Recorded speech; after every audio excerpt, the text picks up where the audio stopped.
The thing that was so nice for me about writing this new Bridget book was that, as with the first Bridget book, nobody was the slightest bit interested because I hadn't told anybody that I was writing it.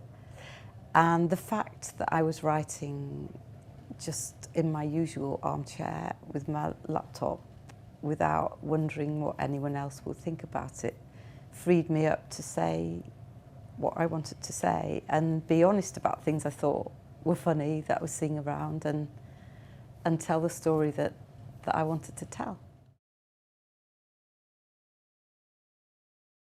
Well, Bridget is now a mother, and parenthood for Bridget now becomes another thing she thinks she's supposed to be really good at and actually thinks she's really crap at. And so she reads a lot of parenting self-help books, such as 1, 2, 3, Calmer, Happier Parenting, and French Children Don't Throw Food. All that happens with the French book is she keeps saying "attends" to the children and then they ignore her. And with 1, 2, 3, Calmer, Happier Parenting, it's that thing of going, come to the table, 1, 2, and then she doesn't know what she's going to say when she gets to 3. But I think the essential thing with Bridget and her children is it is a terrible muddle. She does forget them sometimes and leave them on the pavement. She does sometimes worry that they'll be taken into care by the social services. But essentially, she loves them. And so the sweetest moments are when, you know, she has had Botox and it's gone wrong and she's talking about that and they're saying, "Mummy, why is your face all funny?" And she has just also set the spaghetti on fire. But then they end up toasting marshmallows on the fire and they all cuddle and they love each other. And that's the thing. I love Daniel as a character. And I also think, well, I also love Hugh as a character. And I think Hugh contributed a huge amount to the funny lines in the movies. For example, the line in the movie where he's seducing Bridget and she's wearing the big pants. And he goes, "Oh, don't worry, I'm wearing something rather similar myself. Oh, mummy." That came from him.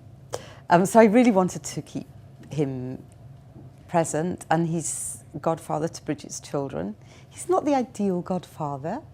There's one time when Billy and Mabel stay the night with Daniel, and then Bridget picks Mabel up from school and her hair is in a complex chignon, and she thinks that Daniel has got John Frieda in to do her hair, whereas in fact Mabel says, "Daniel brushed my hair with a fork," because he didn't have a hairbrush.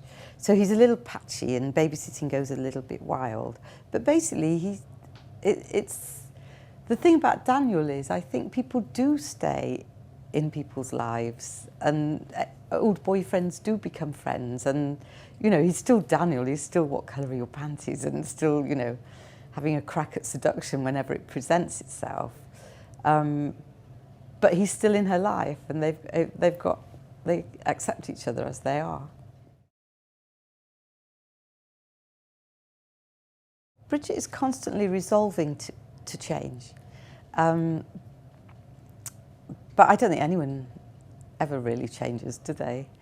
I think she's still got the same sense of wild optimism followed by despair. So one minute she thinks, "Oh, I'm marvellous, I'm sex goddess," and then next minute she sees a poster for an over-50s trip to Hastings, and then she starts to think she's an old lady with a shopping bag and a tight perm. So she goes from one extreme to the other. But the thing is, she's always got her friends. That's the thing. And she's always got her friends to make her laugh about stuff. And she has a motto, KBO, which is keep buggering on.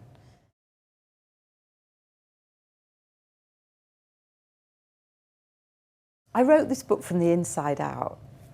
That is what happened. Mark died. No one gets to Bridget's age without suffering some sort of loss. Life doesn't turn out like you expect. And the thing about Bridget is the comedy has always come from something real.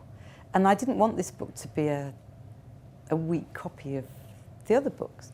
The thing about Bridget is her motto is KBO, keep buggering on.